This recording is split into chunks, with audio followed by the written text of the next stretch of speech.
Hello, everybody, and welcome back. I am, of course, Logan Blackman, the self-proclaimed draft quote-unquote expert. I'm proud to present to you our final quarterback prospect rankings for the 2026 NFL Draft.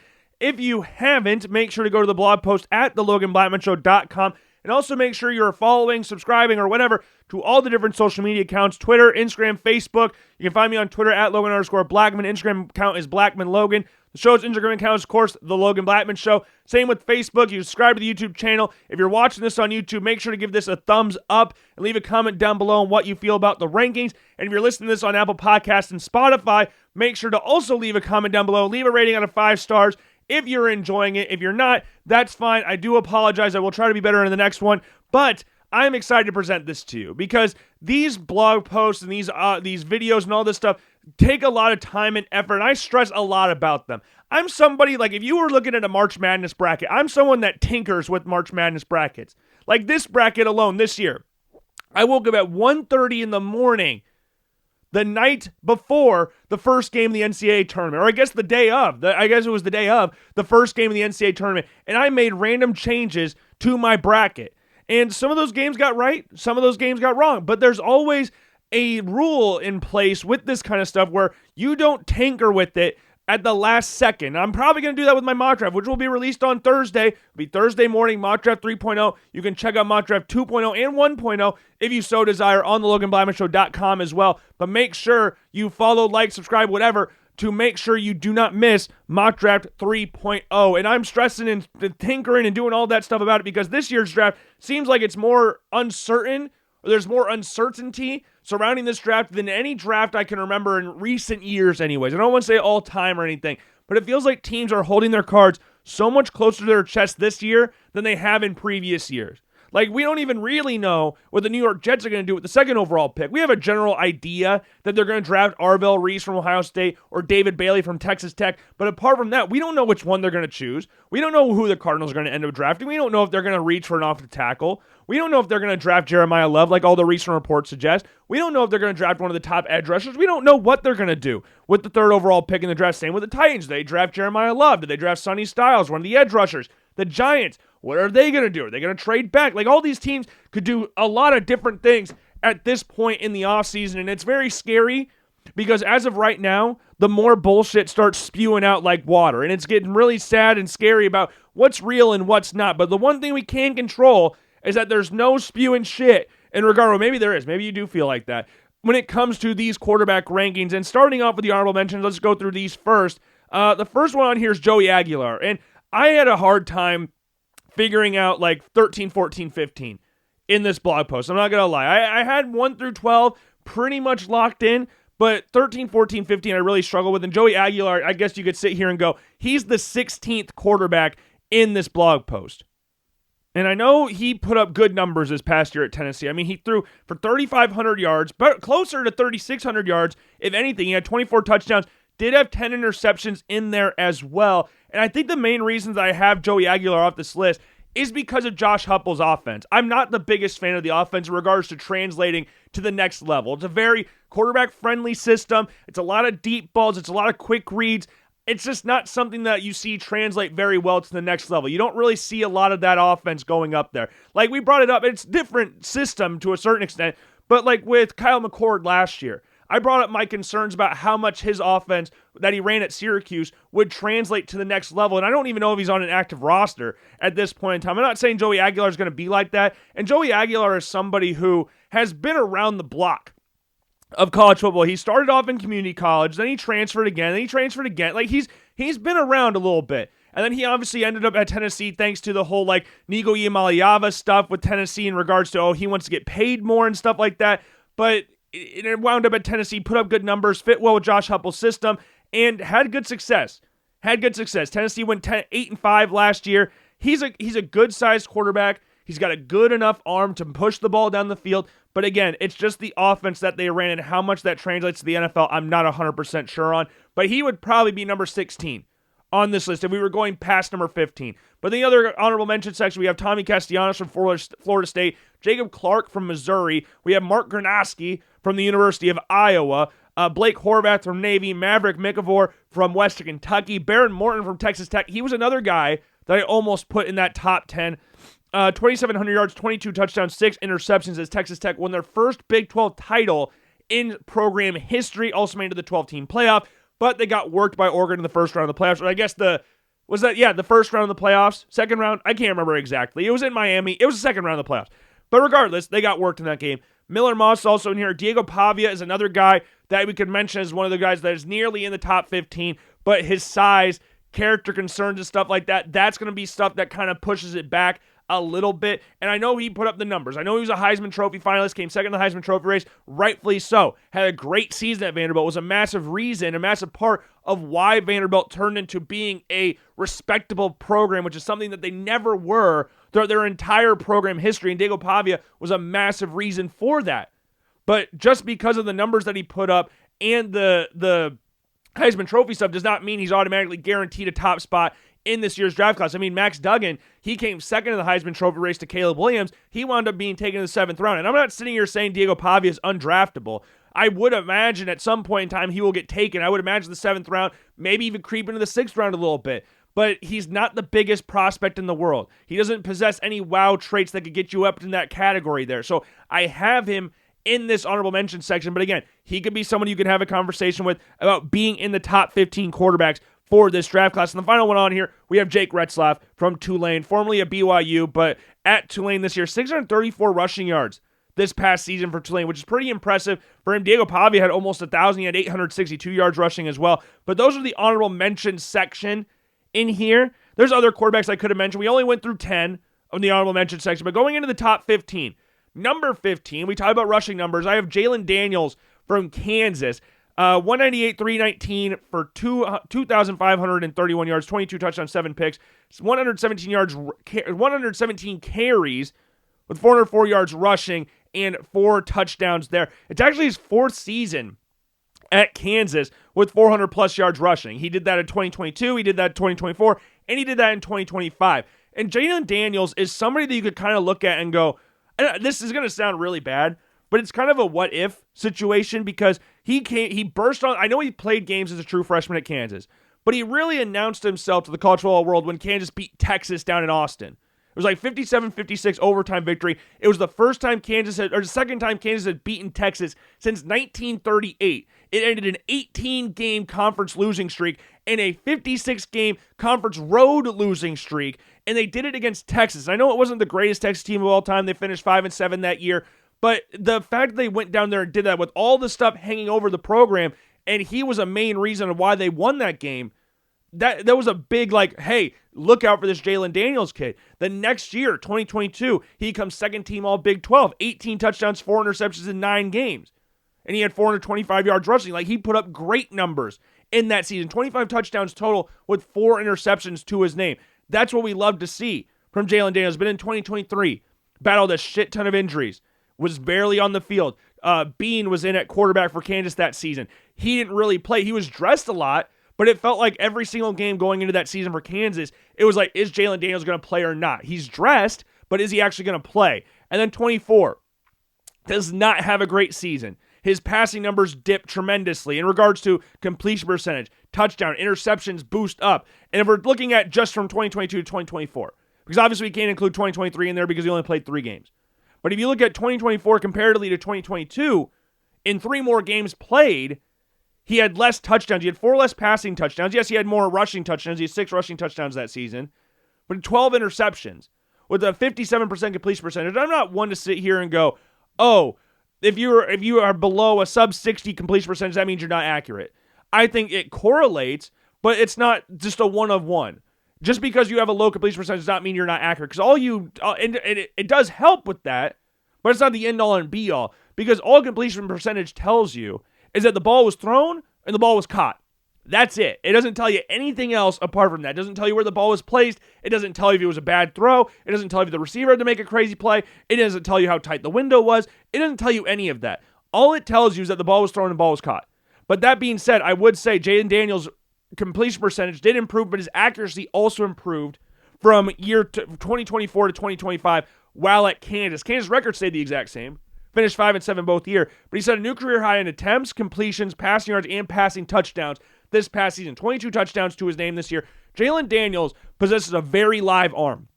A very, very live arm. Is very good at pushing the ball down the field. Has a quick release to go along with that as well, which works very well with Kansas' RPO offense. He also is a very good athlete.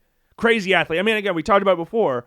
He has 3 400-plus yard rushing seasons while at Kansas. Like, he's a very good athlete. He can make people miss in the open field. He's extremely elusive. He's extremely instinctive when he's rushing in the open field. But that arm strength, when you have a quarterback like this, okay, you see this a lot. When you have a quarterback that has a strong arm and is a good athlete, what's the thing that they're good at? They're good at pushing the ball down the field. They're good at throwing the deep ball. It's kind of like dunking in basketball. I would say, like, if you can dunk it, like, that's the coolest thing you can do. Like, if everybody's, like, at the combine, everybody stands up when everybody throws the deep ball. That's what everybody wants to see. Is that the most impressive throw out there? Not necessarily, but it's cool to see. You love seeing your quarterbacks push the ball down the field. It's a very important facet of the game. But the most important things are the intermediate throws. That's the most important throws. And those are the throws Daniel sometimes struggles with. So that's the reason that he's at 15. If we were just looking at traits, and I say traits, he's only 6 foot tall. Like, he's not very big. So that's going to be a little bit of a knock against him. But he's a great athlete. He's got a cannon for an arm. And if people are able to refine that and get him to work on those intermediate throws, then he could be a very solid quarterback in those later rounds. And that quick release that he has with the big arm is very good on those quick outs. And I know we talk about Joey Aguilar and their offense, and I know the RPO offense is not something that you go, oh, this will translate directly to the NFL, but more teams are doing that at the NFL level rather than what we're seeing with Josh Heupel's offense or the Syracuse offense or offenses of that sort, if that makes any sense. But I think Jalen Daniels comes in at number 15. I think he could be higher on this list given to his athletic traits, but he's 6 foot tall. Those intermediate throws are the most important throws you need to make as a quarterback, and he struggles with those. But I think you could develop that at the next level for sure. But some key games to watch from him this past year. You have Week 5 against Cincinnati. You have Week 6 against UCF. And Week 7 at number 9, Texas Tech. And they got kind of worked in that game, Kansas did. I mean, which isn't that surprising. Texas was a very good football team. Kansas was not. And Kansas lost that game 42-17. But Jalen Daniels, I thought, played all right given the circumstances of that game. But number 14, coolest name of the draft, Ethan Kaliak-Manis from Rutgers, formerly of Minnesota. If he still was at Minnesota by the time this draft rolled around, you bet your ass he wouldn't have been in this draft class or been in this top 15 rankings. And I'm joking, yet I'm serious at the exact same time because I don't put no Minnesota quarterback or Wisconsin quarterback or Nebraska quarterback in any of these rankings. I would never do such a thing. But Ethan Kaliak-Manis, for what he lacks in schools that he's attended, he makes up for with sick-ass name and drastic improvement from year on to year 2. From his first year at Rutgers to next year at Rutgers. Like this past year. All right, let's look at his first year. They lost Kyle Monangai, who was one of the best running backs in the Big Ten. He's played really well his first season in the NFL for the Chicago Bears. He also had Dymere Miller, who was his leading receiver the year before. With those two, Ethan Kaliak-Manis' completion percentage, again, we talk about accuracy and all that, but 54% completion percentage in 2024 is not ideal. It's not ideal. And a lot of that stuff can also go down, a lot of accuracy issues can go down to mechanics. That's a big issue with accuracy. You see footwork is wonky, the throwing motion's wonky, or the way he releases the ball is wonky, and you can see the improvements that he made from his first year at Rutgers to this past year. He had a much more fluid motion this past year. His base was a lot more solid. He looked a lot more comfortable when dropping back. He became a lot more accurate because of that. You see some of the throws he made this past season, he was not making the season prior. Like, I'm not even going to sit here and joke around with you. He was one of the more accurate quarterbacks in regards to precise throws in the Big Ten. If you talk about pushing the ball down the field, he had, He had 28 completions of 20 or more air yards, which is just one behind Heisman Trophy winning, national championship winning, and future number 1 overall pick Fernando Mendoza in regards to the Big Ten quarterbacks. And he has got decent size. I don't want to sit here and say like he's a monster, but 6'2", 216 pounds. He's not a great athlete, so that's going to be a little bit of a knock on him. But if you look at like an offense like San Francisco, like see an offense over there with Kyle Shanahan, I think Ethan Kaliak-Manis could be a very good quarterback for that. But he's got good size, he's got a good arm, he's got a good arm, and he's improved his mechanics. So that improvement you like to see going into the next level. You want to see improvement from year on in college. Because that tells us what are you going to do once you get to the next level. And I think those improvements are very positive to look at. And I'm going to come have him at number 14 on this list, despite him not being anywhere near the athlete that Jalen Daniels is. But games you could look at, the Week 4 game against Iowa, He didn't have any passing touchdowns in the game, but he did have 2 rushing touchdowns. But I do think throughout the course of the game, made a good amount of accurate and positive throws throughout. Then you got the game at Washington, which is one of the toughest places to play in all college football, and against Penn State in week 14. But he comes in at number 14. Number 13. This one, I'm not going to lie to you, I had no clue who this guy was until a couple months ago, I want to say. I don't want to sit here and tell you that I've sat down and watched every single one of these guys' games as they were happening. I'm not going to sit here and do that to you. But Jack Strand from Minnesota State Moorhead was awesome. And I linked his clips down in this blog post so you guys can see them, because I'm assuming that a lot of you are like me who had not watched a lot of Minnesota State Moorhead football games. They're a Division II program. They're called the Dragons, which is sick as hell, and they finished 8-3 this last year and beat Minnesota State Mankato, which is the first time they've done that in program history. This past year, Jack Strand in that game went freaking off. 240 yards passing, 3 touchdowns. Did have a pick, but he also had 118 yards on the ground as well, which is, of course, a season high. On the season, though, for Jack Strand, 3,546 yards, 42 touchdowns, 14 picks. Also had 288 yards rushing and 5 touchdowns to his name. 4-year starter at Minnesota State Moorhead. 3.87 GPA throughout his time in college. Was a physics engineering and physics. I can't remember what his degree was in, but he was also a finalist for the William B. Campbell Trophy, which the college football is, and this is ChatGPT's definition of what the award is. College football's Premier Scholar Athlete Award, but a 3.87 GPA engineering physics major. So he's a very smart individual. And yes, he's a D2 quarterback. So there's going to be some knocks on him there. But if you watch this dude play, he's got some intriguing traits that make you go, I'm going to take a flyer on him. Like, you remember when Tyson Bagent came out a few years ago? He was a D2 guy. He got invited to the Combine. Jack Strand did not. But I think Jack Strand has more physical tools than Tyson Bagent does. And I like Tyson Bagent. I do like Tyson Bagent. He's carved out a decent career for himself in Chicago. But Strand, 6'5", 240 pounds, 13,161 yards, which is the second highest in this class, barring Joey Aguilar, who we talked about before, who's been in college football for a long-ass time. Joey Aguilar is 13,317 yards passing throughout his college career. But yeah, he ranks in the top 10 in Division II in regards to yards, attempts, and completions. And if you just watch this guy play, he's got an insanely live arm.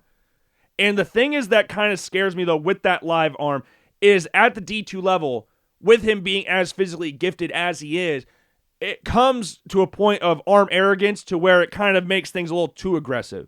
Like, he thinks he can make every single throw on the football field. And a lot of his throws are just with his arm, which is scary.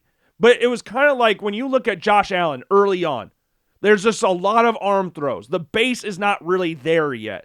It's a lot of arm throws, but you could see the amount of torque that he gets on the ball, and he fits in these really, really tight windows, and it's just a flick of the wrist. He flicks his wrist, and it's a 50-yard pass, not even freaking trying. And he's a good athlete, as we talked about before in that Minnesota State Mankato game. But overall, he's a very talented quarterback with really intriguing traits. The thing that makes him scary, apart from being a D2 quarterback, is the aggressiveness. Every single year in college, he had 10 or more interceptions. He had 14 this past year. That's the most he's had throughout his college career, but he's had 10 or more interceptions each of his 4 seasons as the starter. So that will need to go down. Now he has the amount of touchdowns to make up for that, because I've talked about this 1,000 times before. I can take interceptions if you're producing a shit ton of touchdowns with it as well, and he's doing that. So I feel comfortable with that, but someone needs to work on his base, get a more firm base, and if you do, good Lord, you're going to have a freaky quarterback on your hands here, if he properly develops, of course. And I want him to go to a team that would allow him to properly develop. I don't want to go see him Lord knows if he is drafted because he's a D2 quarterback. I have no idea. I think he should. I think he very much should. And I'm very intrigued to see where he goes and how he does at the next level. But other games you can look at Northern State, it was week 9. Then you have week 10 against Bemidji State. And then obviously the week 12 matchup at Minnesota State Mankato, 14th ranked Minnesota State Mankato. First time they beat them in school history. But yes, I would go check him out. Again, I linked some clips down in that section. So if you want to go to the blog post and check those out, go click on those. You'll see exactly what I'm talking about there. But number 12, Joe Fagnano from UConn. I have a special place for Joey in this list because in my college football sim, my first job as a head coach at college football was UConn. And Joey here was my starting quarterback, and we did some decent things. I'm not going to sit here and act like we were world beaters or anything like that, but we put up some decent stuff together. But Joe Fagnano, 28 touchdowns, 1 interception this past season. I'll repeat that. 28 touchdowns, 1 interception to his name, and that 1 interception came all the way to the second last week of the regular season against Air Force. He had that's also only the second game of the year where he didn't register a passing touchdown. And that first one came week 2 against Syracuse. But if you look at the stuff Joe Fagnano was doing this past season, he's a very accurate quarterback, and obviously he's a very smart quarterback. I wouldn't sit here and go like he has an absolute insane arm or anything, but he shows really nice touch on his deep throws. He has a good enough arm, I guess you should say. It's not like anything that you're going to sit back and go, wow. I would say that with Jack Strand. I would say Jack Strand has an arm that makes you go, wow. I wouldn't say that about Joe Fagnano. I would not say that, but he's got good pocket mobility. He's very technically sound as well. That's one thing that why I have him above is because he's so technically sound. He's been in college football for a while, but the thing is, he's only started more than 6 games for a team twice in his career. He started 6 games his first season at UConn, but he started 6 or more twice. He's been in college for 6 years, I think. So there's experience yet not experience at the same time. If that makes any sense, I don't know if it does, but very technically sound, good size, 6'3", 236 pounds. He's a good mover in the open field. I don't want to sit here and go like he's going to break off some massive gains. He does have a couple 20-plus yard carries throughout this course of the season. He's decent with the RPOs and stuff like that, but it's not like, oh, he's going to break off a 50-yard run on you. He's not like an insane athlete or anything, but he's a good enough athlete. He's got a good enough arm. He's a good enough athlete to make you pay should he be provided the opening in the open field. But I think that's what we like to. I mean, that's fine. With a later round quarterback, that's perfectly fine. And I think, again, the decision-making asset as well is a very big part of this as well. Now, I will say a lot of UConn's throws are quick. So there's not a ton of opportunities for you to throw interceptions in this offense. I'm not going to sit here and act like, I mean, he threw 1 interception. Like, just to put this in perspective, like, he threw 413 passes this past year. That was joint 17th nationally.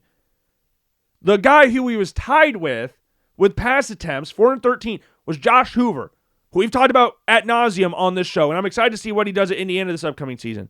But we talked about Josh Hoover a lot, and they had the same amount of attempts this past season. Josh Hoover registered 13 interceptions with the same amount of, around the same number of yards and around the same number of touchdowns. So I don't want to sit here and go like, oh, this is something that's normal, because it's not normal. Regardless of the competition that you play or what offense you run, it's not normal to see someone throw 28 touchdowns and 1 interception. And UConn, there's going to be a lot of questions around competition. They played 2 teams this past year, if I'm not mistaken, with a winning record. Now, they did beat one of those teams, which was Duke, but apart from that, they mostly played teams with losing records and Central Connecticut, which is an FCS school. 7 of their 9 wins came against teams with losing records or Central Connecticut. So that's not like a great thing. But again, you don't see these types of numbers regardless of who you're playing. And I think that's very impressive. I don't know where he'll wind up, but he'd be a good flyer for a late round draft. He's just good enough at everything to be a solid enough option as a backup in those later rounds. Number 11, Haynes King. Haynes King's an easy guy to root for. He's a very easy guy to root for. A great athlete. Absolutely great athlete. He ran like a 4.46 at the NFL Combine in his 40-yard dash.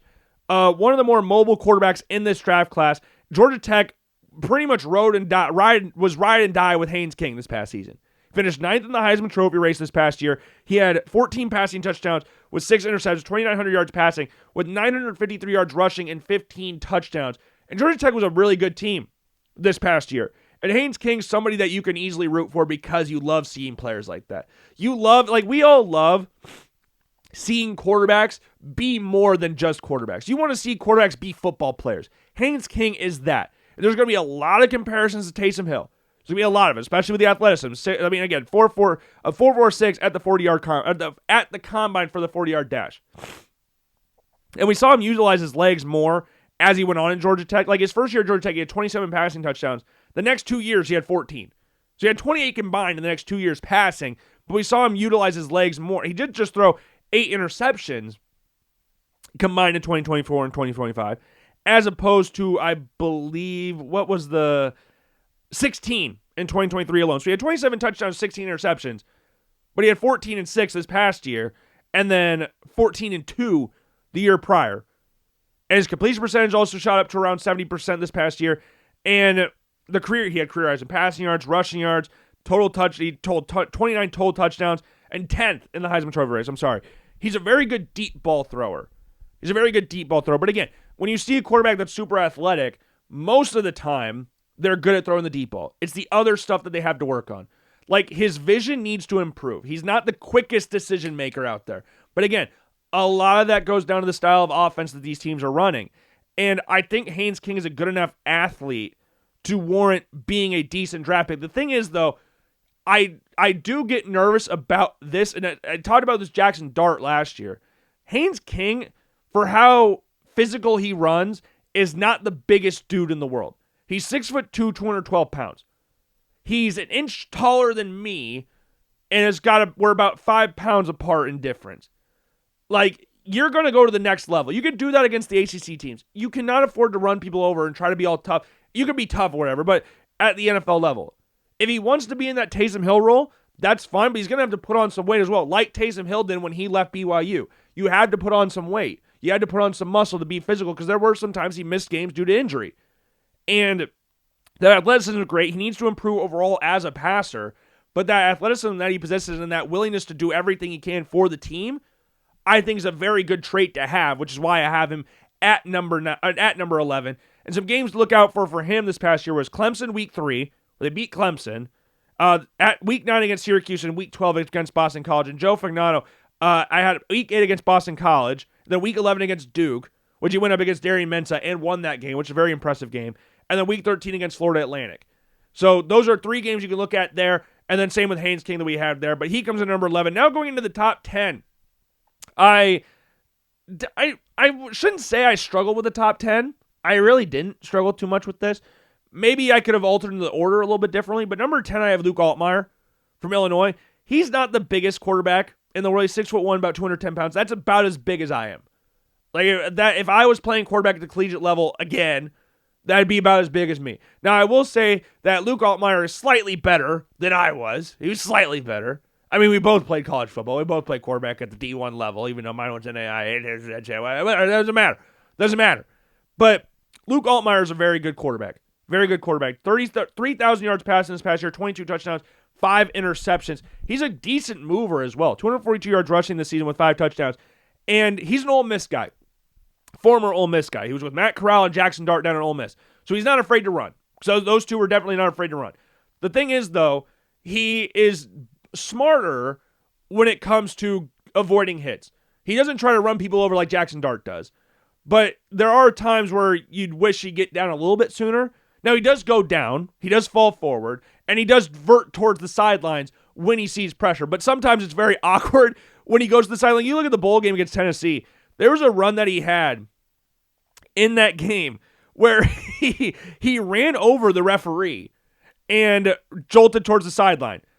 And I have these clips. So number 1 through 10, I have clips with 2 games from their past season. I have 2 games for each quarterback in the top 10. I don't have the space on my website to do it for all 15 like I did last year. I had 2 games for everybody last year. I only have 2 games for the top 10 this year. So I do apologize for that. But for 1 to 10, we have clips. So make sure to go check those out as well. But Luke Altmaier, he'll run towards the sideline, which is good. You want to get your quarterback out of bounds, but it's sometimes like it's like a 90-degree cut and he's going out of bounds, which is fine. But Luke Altmaier, I wouldn't sit here and say has like an elite arm or anything. But I would say he's very smart with how he throws and is very good in the pocket. His athleticism that we talked about before, it's kind of, I don't want to say, is it underrated? I don't know if I would say that because I think most people would know that Luke Altmaier is an accurate or is an athletic quarterback.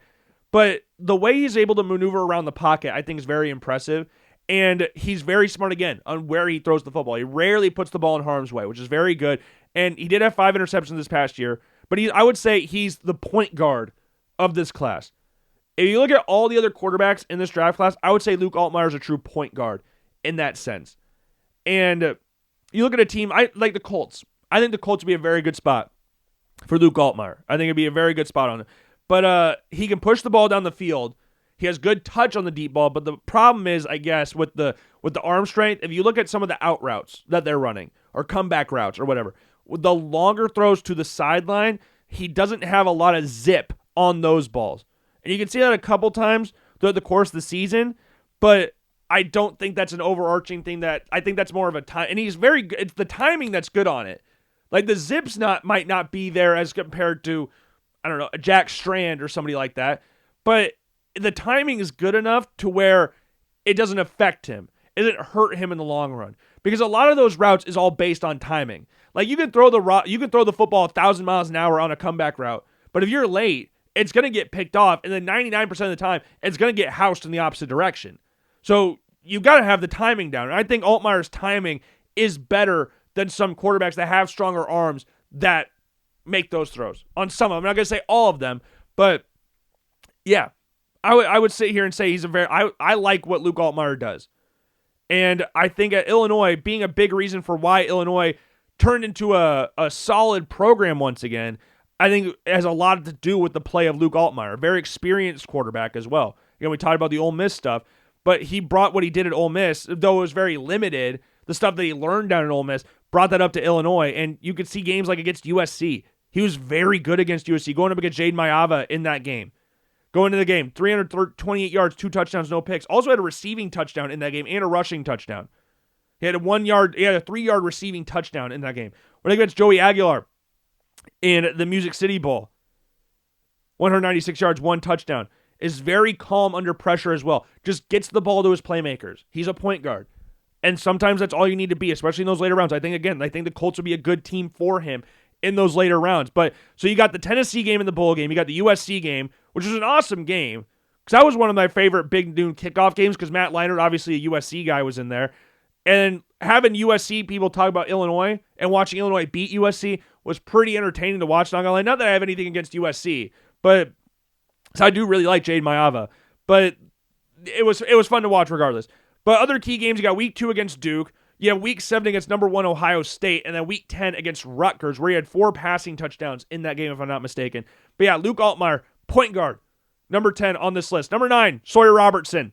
We talk about offenses. Baylor's offense scares me in regards to translating to the next level. It scares me, I'm not going to lie.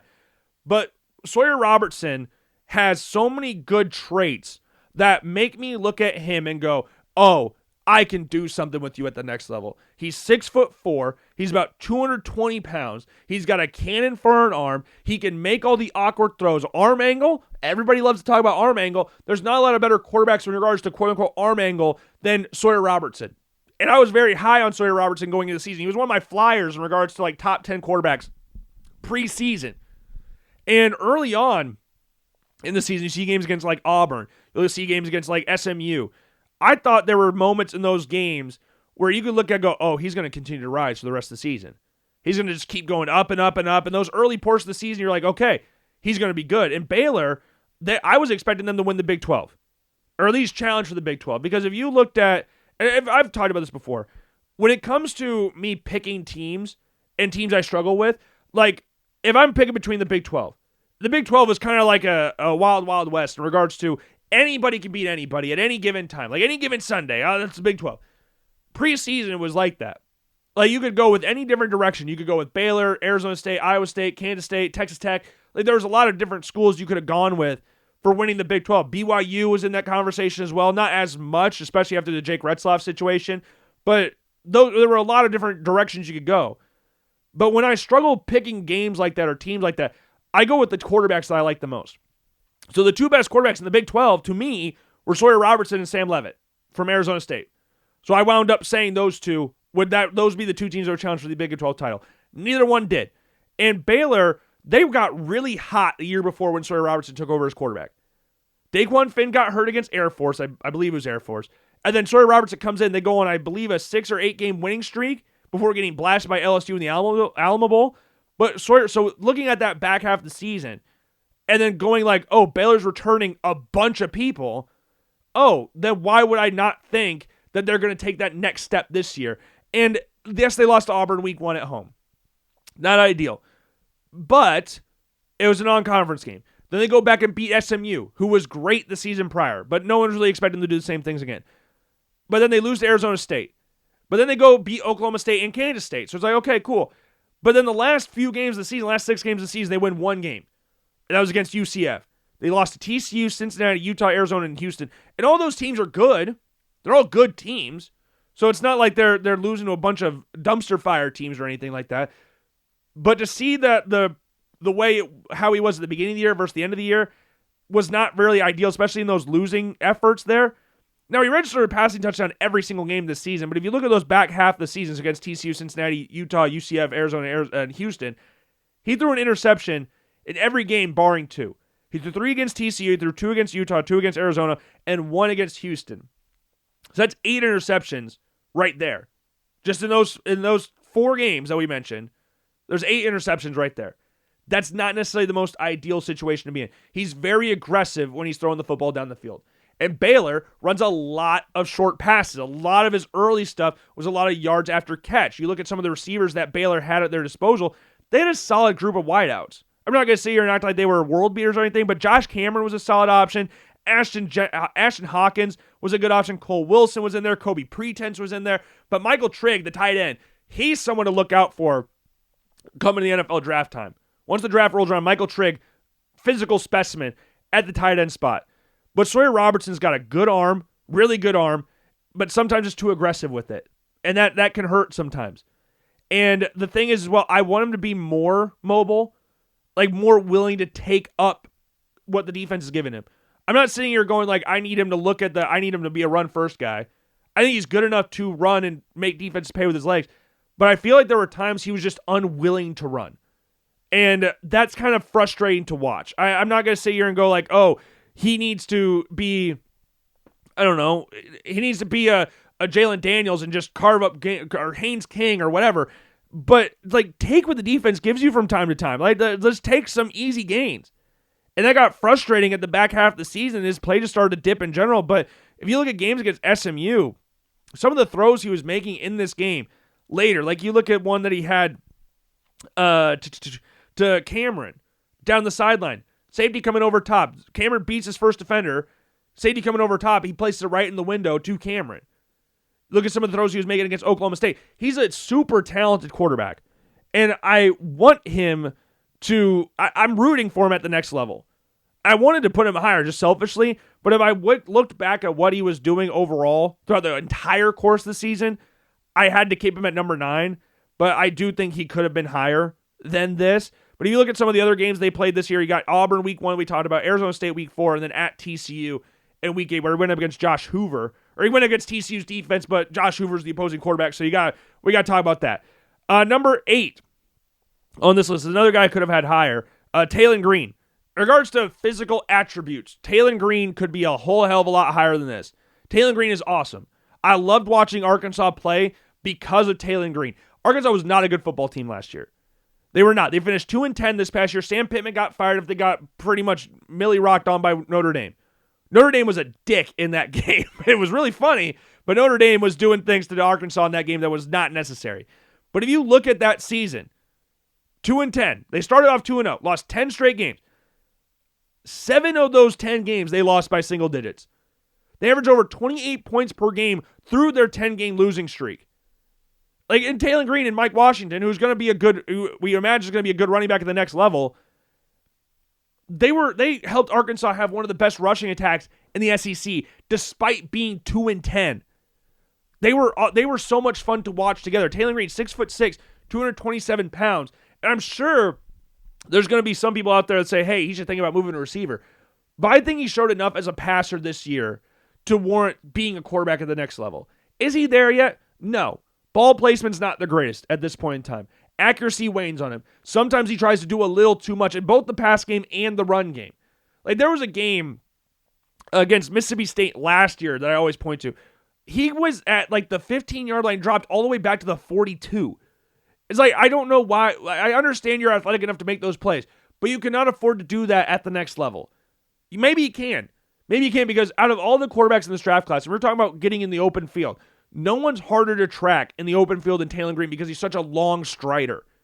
Like, you think you have an angle on him, And then he takes one more step, and then your ankle's all thrown out of whack, and there's no chance in hell that you're ever going to catch him. It's impossible. He's one of the most athletically gifted quarterbacks in this year's draft class. And if you look at the numbers that he had, 2,700 yards passing, 19 touchdowns, 11 picks, 777 yards rushing with 8 touchdowns. Transferred from Boise State to Arkansas, and I like what he can do. The idea of what he can do at the next level is exciting. He's got a very strong arm. He can make tight window throws. He can make throws on the run, which is what you hope from a quarterback that's as athletically gifted as he is. But that accuracy needs to be improved on. But that's a lot of base. That's a lot of his base. His feet aren't great. And that comes with these athletically gifted quarterbacks. Their feet aren't great because they're moving 100 miles an hour all the time. So if he's able to develop that at the next level, then he will be a very dangerous quarterback to work with. Absolutely dangerous. I'm not joking. Those strides that he has make him damn near impossible to track once he's in the open field. You look at games against Memphis. Some of the interceptions were not great. Threw 2 interceptions in that game. His passing touchdown was awesome, though. He's got good touch on his deep ball, but the game against Memphis, that was a tough one that they lost. It was at Memphis. But then you look at the game against Texas A&M, 256 yards passing, 3 touchdowns, no picks, 85 yards rushing, 2 interceptions. Or 2 touchdowns, 2 rushing touchdowns, no interceptions. That's number 4 Texas A&M at Arkansas. 45-42, they lost that game. This is number 4 Texas Tech, Texas A&M. And they went toe-to-toe with them at home. Like, Taylor Green was awesome in that game. Then you look at games against Ole Miss, week 3, then the week 5 game against Notre Dame, and then the week 7 game against Tennessee. The Tennessee game, I would say like 90% of that loss is on him. Some of the turnovers he had in that game came at like the worst possible times. And I shouldn't say 90%. That's really mean and really harsh. But overall, I think Taylor Green's super talented. Super talented. His base needs to get worked on. But again, I'll reiterate, that's a lot of quarterbacks that you see, athletically gifted quarterbacks. Their base needs to be improved upon. And if he does that, then there's no reason why he couldn't be an absolute danger at the next level. Number 7. I alternated between 7 and 8 quite a bit. Number 7, I have Cade Klubnik from Clemson. Disappointing year is an understatement. Cade Klubnik went into the season as a guy that some people would consider to be have a chance to be the number 1 overall pick in the draft. I never got there. I never got to that point. And the main reason for that is because when I watched Cade Klubnik, I didn't know where else his ceiling would go. I didn't really sit there and go like, oh, this is where I think Cade Klubnik can be. If he takes this step, then he can be a crazy. I kind of was under the impression that he is what he is.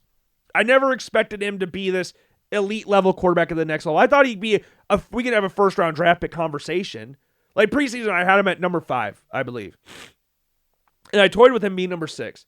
Like I thought early second round, late first round kind of guy. Never got to the first round time.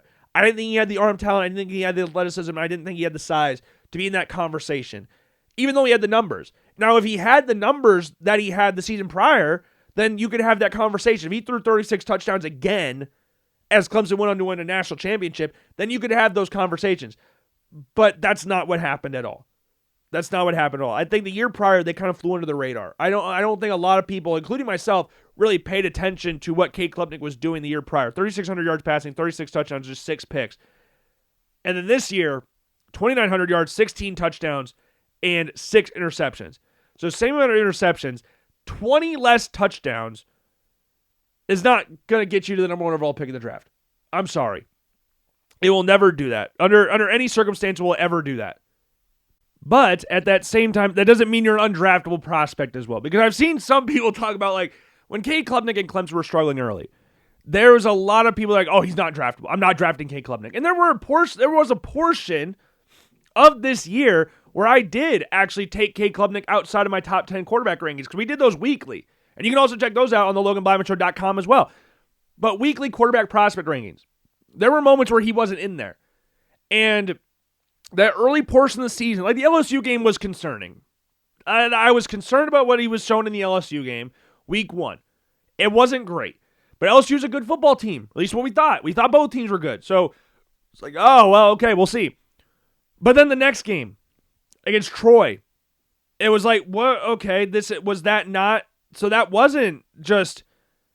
That's not what we were supposed. That's just what's going to happen.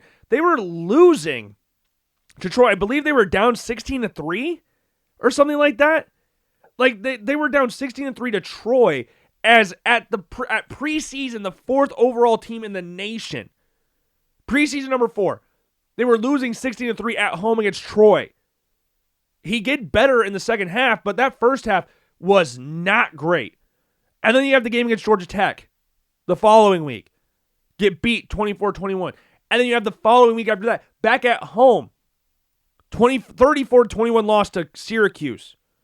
And no disrespect to Syracuse, there was not a lot of high expectations on Syracuse going into this season. I know they were good with Kyle McCord at quarterback, but losing him didn't. And their running back and Amari Gadsden and like a bunch of other players, Trevor Pena who went up to Penn State, all the players that they lost was not really going to bode well for them going into the next season. They won 3 games. Their last win of the season came against Clemson. Their last win was against Clemson. Other game post that, like Duke, SMU, Pitt, Georgia Tech, North Carolina, Miami, Notre Dame, Boston College. Every game post Clemson, they lost by double digits. Every single game post Clemson. And they beat them. So to sit here and say Clemson was disappointing this year and Klubnik was disappointing is a vast understatement. And I know they went on a good run at the end of the year. Like they started off 1-3, but then they rattled off wins against North Carolina, Boston College. They lost to Duke, which controversial game, I understand.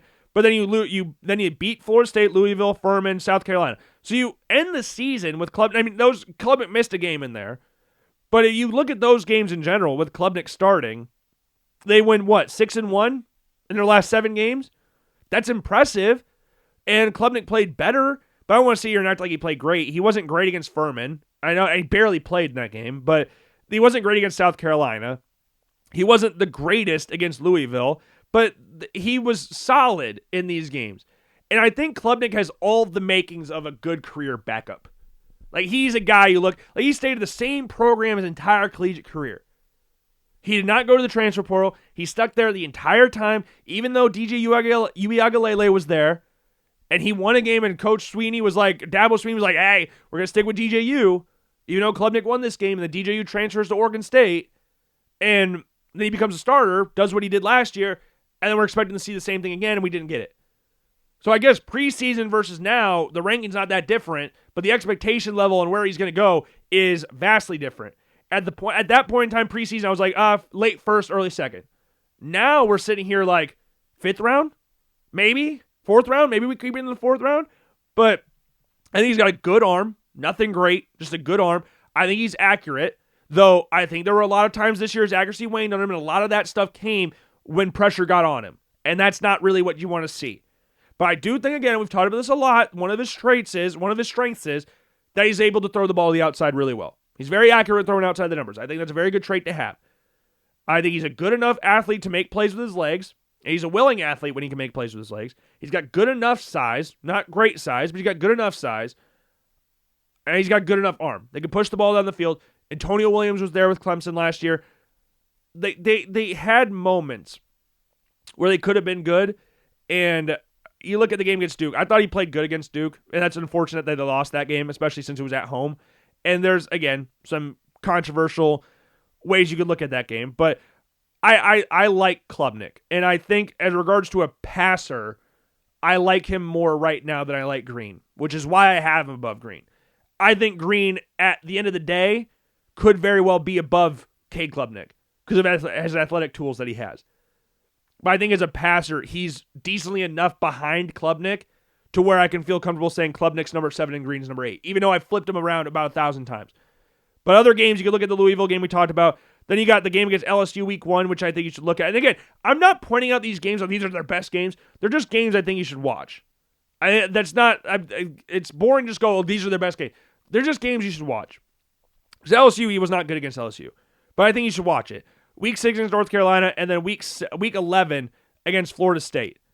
I do not want you to watch the game against Syracuse. He threw 60 passes in that game. Mostly because they were losing the entire time. I don't want you to watch that game. But you can, but I wouldn't recommend it. But he comes at number 7. Number 6 is Carson Beck. Carson Beck won me this past year. I was in on Carson Beck prior to last season starting. I was in on him. I was like, yeah, he's going to be one of the top 2 quarterbacks in the draft. It was pretty consensus that it was him and Shedeur Sanders were the top 2 quarterbacks going into last year's draft, as like preseason was. But then he struggled immensely at Georgia. He struggled with confidence. And once his confidence was shot, his entire play was shot. Carson Beck at Georgia, and there was moments that we saw this at Miami, not as much as we saw at Georgia, but it was like if one bad thing happens, then all this other bad stuff's going to happen as well. It's like a domino effect. It's just going to keep getting worse and worse. And then he came out and talked about like what the offense is like that we don't have a run game, we don't have tight ends, like whatever. I mean, yeah, if you lose Ladd McConkey, if you lose Brock Bowers, yeah, you're probably not going to have the most awesome time out there. But I don't think there's a time where we need to, that's the reason why he was playing as bad as he was. And he did better as the season, like the back half of the season. I thought he played well against Georgia Tech in that season. And then he obviously got hurt against Texas, goes to the draft, and then he's like, no, I'm going to transfer to Miami. And that week 1 matchup against Notre Dame, that kind of was like, oh, Carson, okay. I like what we're seeing here. Now let's see if you can sustain that. And then you see the other games that he's had early on in the year. You're like, oh, okay, you know what? I like what I'm seeing from you, Carson. And then the game against Louisville happened. No touchdowns, 4 picks. Following a game where he was damn near perfect against Florida State. He had a bye week in there, and then you go back at home to Louisville. He was perfect against Florida State. 4 interceptions, no touchdowns against Louisville. That's not great. Then you have 2 interceptions, yes, 2 touchdowns, but 2 interceptions in overtime loss to SMU. In between that, a win against Stanford, which everybody was beating Stanford, so that doesn't count. But those types of moments are like, you see his confidence start to dip a little bit. And that's where I start going, I don't know if I can do it. I don't know if I can get back on the train. I don't know if I want to. Because I want my quarterback to be an even keel the entire time. And that's where I kind of struggle with Carson Beck. I think talent-wise, he's up there. But I just need him to be more even keel the entire time. And if he can do that, like we saw that in the playoff. Was Carson Beck like elite throughout the playoff? No. But he never let the moment get too big for him. And we saw what he did against Indiana and Ole Miss. Like, he was playing great in those games. Yes, he threw a bad pick at the end of the game when Miami was trying to win the game. Yes, that was bad.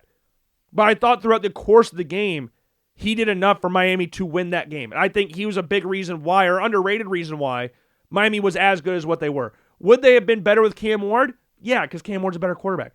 But I think Carson Beck had an underrated role in what Miami was doing.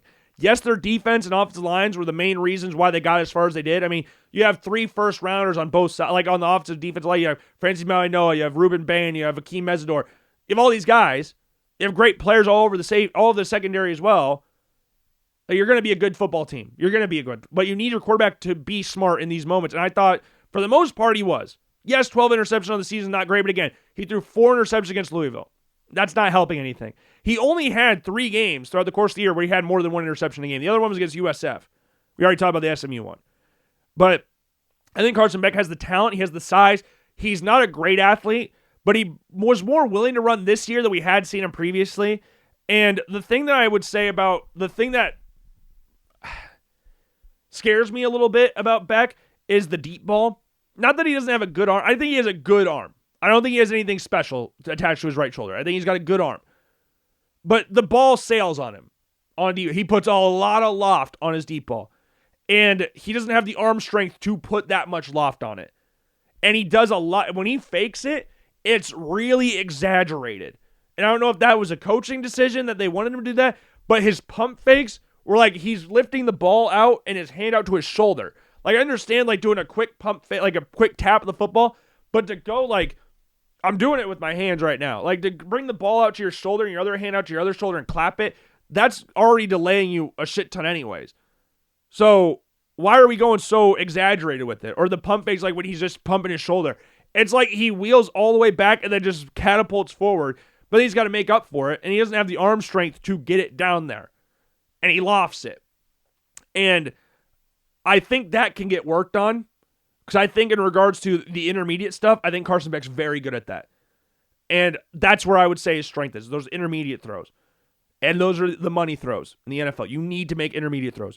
Every quarterback in the NFL can make a deep ball. Any quarterback worth their snuff can make a deep ball, throw a deep ball. The real good quarterbacks work the intermediate stuff. And I think the size that he has, I think The arm talent that he possesses works well in those intermediate games. Him and Malachi Toney were great together this past year. But the loft that he has on the deep ball, and I need him to be more even keel. If he could do that, then he could have been a top 3 quarterback in this class. But I have him at number 6. And I was impressed with his stuffing in the College World Playoff, even though he wasn't asked to do a shit ton in those games. But number 5, into the top 5, Cole Payton from North Dakota State. I flip back and forth with this one a bunch because I hate saying this because it makes me sound like a bitch, but I watch a good amount of FCS football. I went to UNI. UNI is in North Dakota State's conference. I watch a good amount of North Dakota State football. And when it comes to scouting North Dakota State and South Dakota State prospects, it's hard to look at them comparatively to everybody else because they're so dominant in the run game. And what I mean by that is they'll run it down your throat 100 times a game. And I don't know if everybody out there understands. I know most people would understand this, or at least I'd hope, how much establishing a running attack like that, and as dominant as that is, how effective that is for the pass game. That makes everything so much easier for the pass game. I brought this up with Cam Miller last year, because Cam Miller was North Dakota State's quarterback. He went to the NFL, got drafted by the 6th round by the Raiders. He didn't make the roster, but I don't know where he's at now. Iowa guy, so we love that, but that's the stuff that you get nervous about. I brought that out with Mark Gronowski transferring to Iowa. Like, it's not going to the NFL, but going from the FCS level to the Big Ten is a big step up. And I know South Dakota State and North Dakota State, it's the toughest conference in the FCS. Missouri Valley Football Conference is the toughest conference in the FCS, bar none. But I feel like the amount of dominance, the amount of times they run the ball can open up things more. But the thing with Cole Payton is, and it's very awkward to watch because he's left-handed. I know a lot of people don't like that. It's gross to watch. I know everybody. We don't like watching left-handed quarterbacks. But he has a live arm. He's got good size, about 6'3", 220-something pounds, 230 pounds. Good arm, great athlete. Like when he was at North Dakota State when Cam Miller was there, he was still getting minutes on the field. He was utilized as a running quarterback while at North Dakota State. I believe he had 900 rushing yards or 700 rushing yards 2 seasons ago as the backup quarterback to Cam Miller. Yeah, what did he have here? 615 yards rushing in 2023. Like, he would get on the field. Like, the Cam Miller would start, but he would still get on the field. And I think as a pro prospect, I think Cole Payton's a much better pro prospect than Cam Miller. And Cam Miller is one of the greatest quarterbacks in North Dakota State history. But Payton's, the arm that he has, I won't say explodes, but it shoots out of his hand. The issue is, though, with his arm, is that sometimes his motion's a little drawn out. I don't want to say it's super slow, but it's really drawn out. And maybe you could try and speed that up at the next level. I don't think it's like that big of a hindrance, but it is a little bit more drawn out than what you'd probably like at this point in time. But he's very good at throwing crossing routes. North Dakota State runs a lot of crossing routes. He's really good at throwing the deep ball. Him and Bryce Lance were really good at that. Yes, that's Trey Lance's younger brother. They were really good with that. He's a very good back shoulder thrower, and we know how much we love that here on the Logan Blackman Show. And you look at the game against South Dakota State, against the number 2 team in the nation, I thought he was perfect in this game. Barring the interception he was awesome in this game. Like, some of the throws he was making, I clipped this up on the website. So go to loganblackmanshow.com to check it out. But barring the interception, I thought he was awesome. Like, there's not a lot of better games that you'll see in regards to dicing up a defense. The interception he threw, he just overthrew the receiver. He just overthrew him. That's it. It was a tight window. It was not going to be an easy throw. Threw it, overthrew it. Defender made a nice play on the ball. That's it. Diving effort from the defender. I think it was Bryce Lance who he was throwing to. I mean, there's 3 defenders in the area. If he made the throw, which he could have, you could make an argument. I'm not saying it's going to be a great argument, but you could make an argument that the receiver could have done better on the play. But yeah, it was just a great play by the defender. But he's able to roll out of the pocket well. He's not afraid, and you get this a lot with left-handed quarterbacks. They don't like rolling out to the right. They don't. It's a lot, you see a lot more, like in soccer, you see a lot more people. If you're right-footed, you're like, okay, you're probably pretty good with your left as well. If you see a left-footed player, like, oh, you're one-footed. You don't like shooting with your right. There's a few exceptions, obviously, but for the most part, you see a left-footed player like, oh, you only use your left. Left-handed quarterbacks are saying like, oh, you only can roll it to your left. Right-handed quarterbacks, you're like, okay, I can see you can roll out both ways. You're obviously stronger going to your right, but you're pretty good at rolling out to your left as well. Cole Payton can roll out to his right and can make throws. He did this against South Dakota State. And he sets up the throw, makes a very strong throw down the field. Like, there's a lot to like about his game.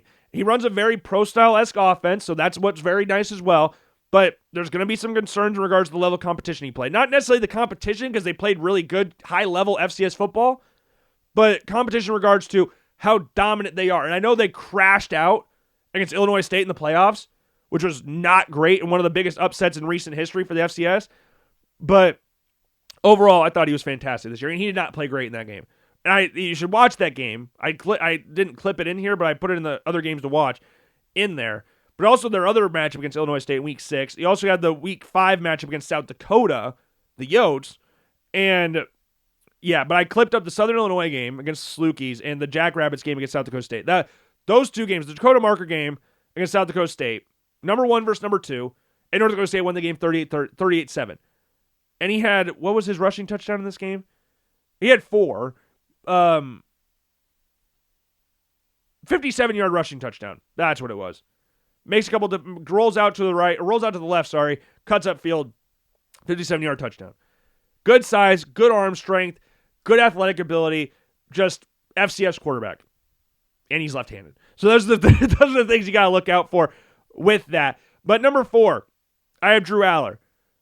In regards to a physical standpoint from the quarterback position, Drew Aller is the most, not athletically, but the most traitsy quarterback in this class. Drew Aller is 6'5", 240 pounds. He's got a howitzer for an arm. His feet stink. He does not have good feet. And Aller is a guy where you can kind of get frustrated. Like when everybody was getting upset with Arch Manning, I was getting upset with Drew Aller last year. I had a lot riding on Drew Aller last year. Drew Aller was my number 1 quarterback going into the season. After what I saw against him against Oregon in the Big Ten championship game, yes, his the playoff performances weren't ideal, especially the game against Notre Dame. But I liked what I saw. And I was like, you know what? If you're able to take another year with an improved, like Trevor Pena coming in from Syracuse was a nice get for Penn State. If you're able to get on with that, and yes, losing Tyler Warren's not ideal. But if you're able to develop again, you are going to be insane. Like he was going to be a top 5 pick if he came out last year. And that's the danger you have to do because Lord knows where he's going to go this year. I would imagine he's a round 3 guy at this point. Maybe his traits allow him to get pushed up into round 2. Maybe. I highly doubt it. But crazier things have happened, I guess. I think he's got a good enough traits to people go like, oh, I can fix him. But you're in year 3 as a starter. And we're still sitting here talking about how you're not developed. Why is that? And it's kind of a situation where you have to look back and go, is this a Drew Aller thing? Or is this a James Franklin and coaching staff thing? Because whatever it is, it's not working. Like we should not be having the same issues with Drew Aller's game from his first year as a starter to his last year as a starter. That should not be the case. I don't know why that's the case, and I don't know what the main reason is behind it, but we're still having same questions. His accuracy is not great.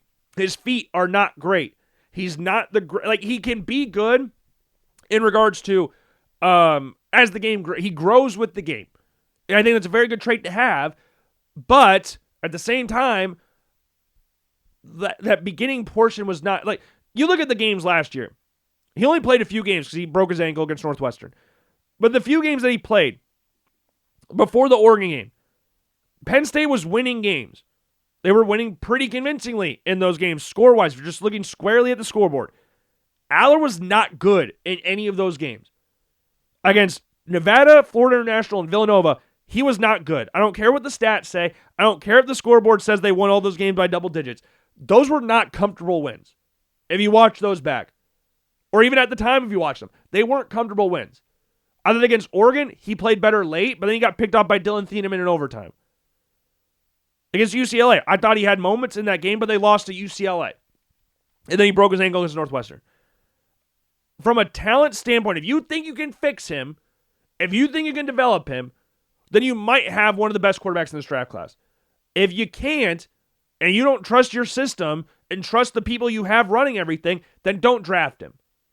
That's what I would say. But if you think you can do everything, because the feet need fixed bad. Year 3 as a starter, we shouldn't be having that conversation, but you're still having it.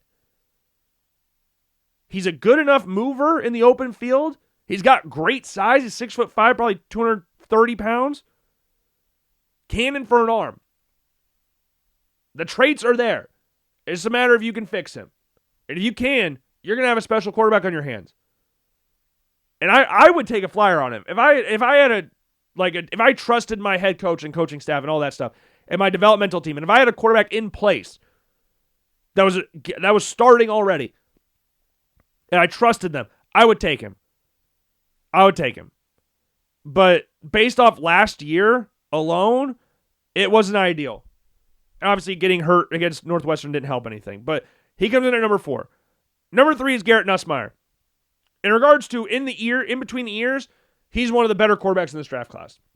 Everything between the ears. Coach's kid. His dad's the offensive coordinator for the New Orleans Saints. He's a coach's kid through and through.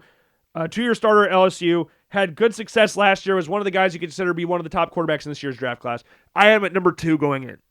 I thought he has a good arm. Nothing like spectacular, but a good arm. He's very anticipatory. He's a gunslinger. Sure, he's going to throw some interceptions in there, but he's always going to try and make plays for the team. Whether it's with his legs or with his arm, he's going to try. And he's not like an insane athlete, but he can make plays if he needs to. And going into this year, he was one of the favorites for the Heisman Trophy, and easy to see why. And week 1 against Clemson made some really good throws throughout the course of the game. But then things started looking off on him. The deep ball did not have the same touch on it. Against Louisiana Tech, you could kind of see the deep ball kind of waning on him, kind of floating on him. Against Ole Miss, he was not good against Ole Miss. And you kind of sit back like, okay, something's wrong. And he had an injury. I can't remember what the injury was off the top of my head, but I think it was an oblique injury, if I'm not mistaken.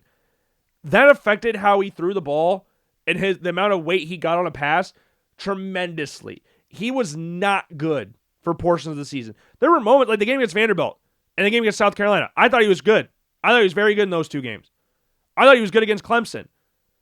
But overall, he did end up getting benched for Michael Van Buren.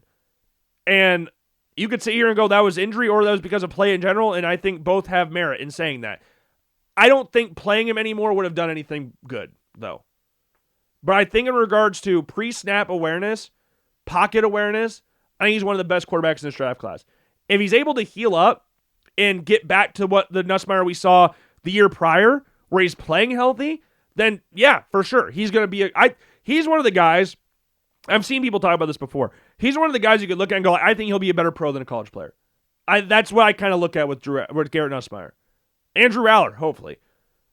But Garrett Nussmeier, I think, between the ears, is got it there. It's a matter of staying healthy and toning down. I don't want to say get rid of it, because being a gunslinger and being aggressive, that's what got him to this point. So I don't want to say take that away from him, but tone it back a little bit. I love Garrett. Garrett Nussmeier is really fun to watch when everything's clicking. I hope he's able to get that at the next level. And I've seen teams like the Steelers being potential links for him. Maybe the Saints draft him. I don't know. I don't want him to go draft to the Saints because I like Tyler Shuck. But, yeah, I like Nussmeier, and he's number 3, so he's only 1 spot down from where he was preseason, but it's, again, a completely different vibe at this point in time than it was in the preseason. Number 2, Ty Simpson. And number 1's Fernando Mendoza. I mean, we don't need to sit here and who's number 1? It's Ty Simpson, number 2, Fernando Mendoza, number 1. Ty Simpson, I really like Ty Simpson. I think Ty Simpson is a whole hell of a lot better than what a lot of people on social media are making you out to be. I think he's very good. Injuries, again, was not effective. That did not help anything. And I think that his deep ball down the sidelines in particular was not great. He was very poor at throwing the deep ball this past year. But again, those intermediate throws, throwing down the middle of the field, is where he's at his best at. He makes more NFL-level throws than any other quarterback in this draft class. He's so anticipatory when he throws the football and puts the ball in such tight windows. If Ryan Williams could catch the freaking ball this year, then they would have been fantastic. They'd be even better than what they were. But he had Jeremy Bernard, he had Brooks, he had Horton. He had some good receivers this past year at Alabama with a running game that was struggling. With an offensive line that was good, but not typical Alabama offensive line. I think if Ty Simpson doesn't get hurt, we're having a real conversation, and his play doesn't dip, then we're having a real conversation about him being the number one quarterback in this class. He was number one quarterback in this class for me from about week 7 to week 13 or 14. Like, to sit here and go like Ty Simpson's no conversation with Fernando Mendoza, I get it in regards to Fernando Mendoza's the Heisman Trophy winner, national champion, all that stuff, number one, got size, everything. But to sit here and say like there's this monstrous gap, I think is kind of disingenuous. Maybe there will be at one point in time as their careers go on, but I think Ty Simpson at a point in time was the best quarterback in this draft class. And that's not me trying to be different. I'm not going on a Dan Orlovsky rant about like, oh, he is the best quarterback in this class. I think once upon a time he was. And I think it's crazy to sit here and say he never was or was never even close to Fernando Mendoza, because I think he was. And I think for a portion of the season, like against, you look at the game against Missouri, I didn't think he played fantastic in that game. Some of the throws he was making in that game were crazy throws. And I'm excited to see where he goes. It looks like it's going to be Arizona at this point. Maybe the Browns take him, maybe the Jets. I don't know where he ends up going, but it looks like Arizona. I hope Mike LaFleur gives him a chance to develop there. And they have Jacoby Brissett there. 15 starts to his name. There's not a very good track record for quarterbacks that have that amount of starts at the next level and get thrust right in. There's not a very good track record there. So I don't want him to go in there and start right away. There's, again, not a good track record of quarterbacks who start that little of games and have success in the next level. It's not great. But if he's able to develop and learn under a coach like Mike LaFleur and learn under Jacoby Brissett, then I think he could be a very good quarterback at the next level. And then obviously number one, Fernando Mendoza. Size, arm talent, winning. One of the best traits about him, though, is that he washes plays. He's even keel every single time. Throws an interception, touchdown next drive. He did that. He threw 6 interceptions this year. I want to say 5 of them, they had a touchdown on their very next drive. That's what you want from your quarterback. Wash it. Move on. Don't dwell on it. And that's why they won the national championship game. Tough as hell. One of the toughest quarterbacks, probably the toughest quarterback in this draft class. Not afraid to get hit in the pocket. He is a great mover, and he's a great thrower on the run. Too. Like, I shouldn't say great on the run. Regardless, he's just a great quarterback. And I know there's going to be concerns about the offense. They ran a lot of quick reads. What's he look like when he goes to a second read? There's going to be questions around that. I understand that. I have those same questions. But in regards to studious, like in regards to listening to him talk about the game of football, I have no problems seeing him to figure out how to develop as his career goes on. Because they're not going to be good this year on the Raiders. And if you're a quarterback that can't move on from a bad play, you have no chance. If you get drafted first overall, you need to be a guy that's even keel all the time, that can move on. Throw an interception, move on. Fumble the ball, move on. Whatever. Move on. That's what Fernando Mendoza does. And if he's able to do that at the next level, if he's able to continue to do that, he'll be great at the next level. I don't like it that's for the Raiders, but regardless, I think he's going to be great. And that, ladies and gentlemen, is my top 15, my final quarterback prospect rankings for the 2026 NFL Draft. Yeah. Hope you enjoyed. If you did not, I sincerely apologize. Try to be better next time. Make sure, again, to go to the blog post at theloganblackmanshow.com. And also, make sure to subscribe to all the different social media accounts, YouTube account, Apple Podcasts, Spotify. Mod Draft 3.0 will be out Thursday, so make sure you stay tuned for that. Of course, I've been Logan Blackman, the self-proclaimed draft expert, and I will see you guys later. Peace.